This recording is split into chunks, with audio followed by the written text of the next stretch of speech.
ಮೆಹಂದಿ ಒಂದು ಬಟ್ಲು ಮೊಸರು ಹಾಕ್ಕೊತಾ ಇದ್ದೀನಿ. ಬಟ್ಲಲ್ಲಿ ಇಡ್ಲಿ ಮಾಡಿದ್ರೆ ಹಾಯ್ ನಮಸ್ಕಾರ ಕರ್ನಾಟಕ, ಎಲ್ಲರೂ ಚೆನ್ನಾಗಿದ್ದೀರಾ ಅಂತ ಅಂದ್ಕೊಂಡಿದ್ದೀನಿ. ಇವತ್ತೊಂದು ನಾನು ಸ್ಪೆಷಲ್ಲಾಗಿ ಮಸಾಲೆ ಇಡ್ಲಿ, ರವೆ ಇಡ್ಲಿ ಮಾಡೋಣ ಅಂತ ಅಂದ್ಕೊಂಡಿದ್ದೀನಿ. ಇಲ್ಲಿ ಬೇಕಾಗಿರೋದು 1 ಕಪ್ಪು ರವೆ ತಗೊಂಡಿದ್ದೀನಿ, 1 ಕಪ್ಪು ಮೊಸರು, ಸ್ವಲ್ಪ ಕ್ಯಾರೆಟು, ಸ್ವಲ್ಪ ಬೀನಿಸು, ಸ್ವಲ್ಪ ಕೊತ್ತಂಬರಿ ಸೊಪ್ಪು. ಬನ್ನಿ ಹೇಗೆ ಮಾಡೋದು ತೋರಿಸ್ತೀನಿ. ಮೊದಲನೇದಾಗಿ ಬಾಣಲಿ ಇಟ್ಕೊತಾ ಇದ್ದೀನಿ. ನಾನು ಸ್ವಲ್ಪ ತುಪ್ಪ ಹಾಕೋತಾ ಇದ್ದೀನಿ.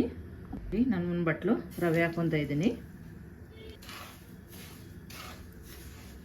ಇವಾಗ ಇದು ಸ್ವಲ್ಪ ಹುರ್ಕೊಂಡಾಗಿದೆ, ಇಷ್ಟು ಸಾಕು ಹುರ್ಕೊಂಡ್ರೆ. ಇವಾಗ ಇದು ರವೆ ತಣ್ಣಗಾಗಿದೆ, ಇದನ್ನು ಹಾಕೊಳ್ಳೋಣ 1 ಬಟ್ಲಿಗೆ. ಇದು 1 ಬಟ್ಲು ಮೊಸರು ಹಾಕೊತಾ ಇದ್ದೀನಿ. ರುಚಿಗೆ ತಕ್ಕಷ್ಟು ಉಪ್ಪು, ಸ್ವಲ್ಪ ಕೊತ್ತಂಬರಿ ಸೊಪ್ಪು. ಇಡ್ಲಿ ಅದಕ್ಕೆ ಎಷ್ಟು ಬೇಕಷ್ಟು ನೀರು ಹಾಕ್ಕೊಳ್ಳಿ. ಸ್ವಲ್ಪ ನೀಟಾಗಿ ಮಿಕ್ಸ್ ಮಾಡ್ಕೊಳ್ಳೋಣ. ಇವಾಗ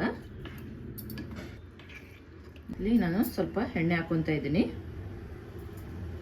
ಸ್ವಲ್ಪ ಸಾಸಿವೆ, ಸ್ವಲ್ಪ ಜೀರಿಗೆ. ಇಲ್ಲಿ ನಾನು ಸಣ್ಣದಾಗಿ ಹಚ್ಚಿಟ್ಕೊಂಡಿರೋದು ಬೀನಿಸ್ ಹಾಕೊಂಡಿದ್ದೀನಿ, ಸ್ವಲ್ಪ ಕ್ಯಾರೆಟು.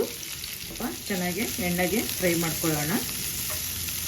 ಇಲ್ಲಿ ನಾನು ಸ್ವಲ್ಪ ಸಣ್ಣದಾಗೆ ಕರಿಬೇವು ಹಚ್ಚಿಟ್ಕೊಂಡಿದ್ದೀನಿ, ಸ್ವಲ್ಪ ಉಪ್ಪು,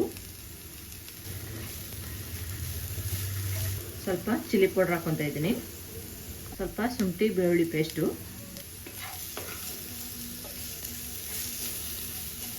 ಇವಾಗ ಇದು ಫ್ರೈ ಆಗಿದೆ. ಈಗ ರವೆ ಅರ್ಧ ಗಂಟೆ ನೆನೆಸ್ಕೊಂಡಾಗಿದೆ. ಇವಾಗ ತರಕಾರಿ ಎಲ್ಲ ಹುರಿದು ಇಟ್ಕೊಂಡಿರೋದು ಹಾಕೊಳ್ಳೋಣ.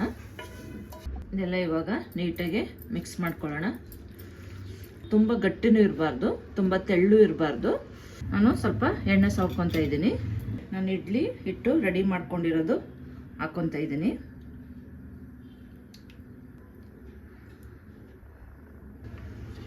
ನಾನು ಆಲ್ರೆಡಿ ನೀರು ಕೈಗಿಟ್ಟಿದ್ದೀನಿ.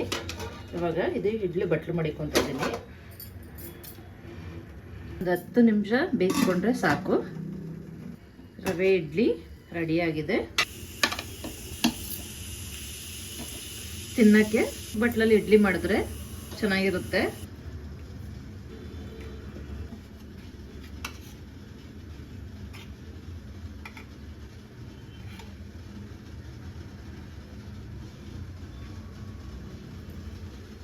ಸೂಪರಾಗಿ ಆಗಿ ಬಂದಿದೆ.